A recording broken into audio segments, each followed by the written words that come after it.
always getting questions. Matt, do I run my weed eater with the guard on or the guard off? The next thing that comes out of their mouth is this. I watched this guy, and this guy said this guy said that. So guys, let me give you the pros and the cons on whether to keep it on or whether to keep it off. I was listening to a guy the other day, and he says, hey, when I'm walking the line and I'm cutting the curb, I gotta have the guard off. Well, that's not true. That means this guy sucks at lawn maintenance. That's what it means. If you have to take the guard off, okay, to trim the driveway out, to go down a sidewalk, man, you should find another profession, partner, because here's the thing.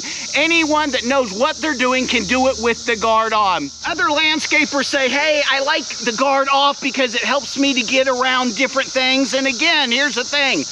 Friends, if you have to have the guard off to get around certain things, what are you doing? I mean, where did you learn this? Hone your skill. Get good at what you do.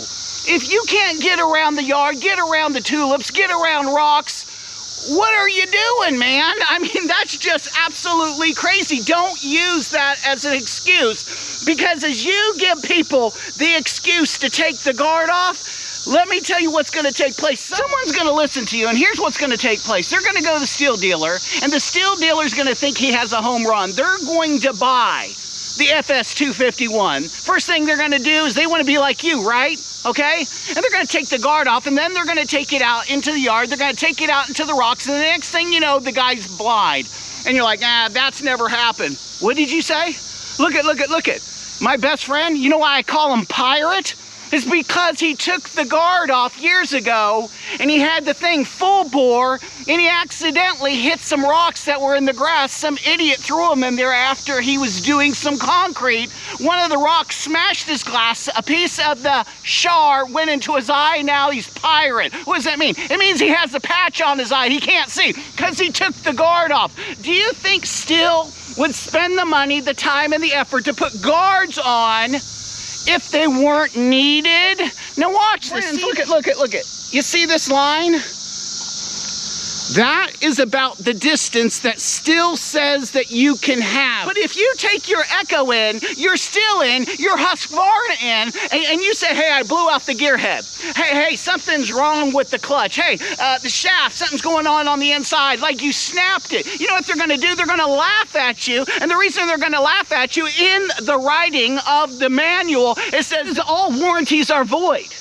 So if you happen to blow out your head, your clutch, your shaft, go ahead and put the guard back on there. Because I guarantee if you show up one time with a busted gear head, guess what you got? You got goose egg. People don't understand why Stihl put the guard where they put the guard. It's because of the ratio of the line and how far it comes out. When it comes too far out, it puts too much stress on the gear head, on the shaft. In rough terrain, when you're in the Everglades, when you're in the unknown, when you're in front of storefronts, do you really want to risk a $2,000 window because you wanted to be the man and you didn't know how to use your trimmer? Don't do it. How much is a gear head? Well, you can order them online for about $140. Not a big deal. You can get a generic for about $50. So here's the question. Do I take the shield off, the guard off, or do I leave it on? Here, let me ask you this. If you have a Husqvarna, leave it on. Because here's the thing, Husqvarna burns through clutches, burns the gear head, ruins the shaft like candy. You want to take the gear head off your Echo? All you're telling the people that know how to weed eat is that you don't. No big deal. And if you have a Stihl, here's the thing.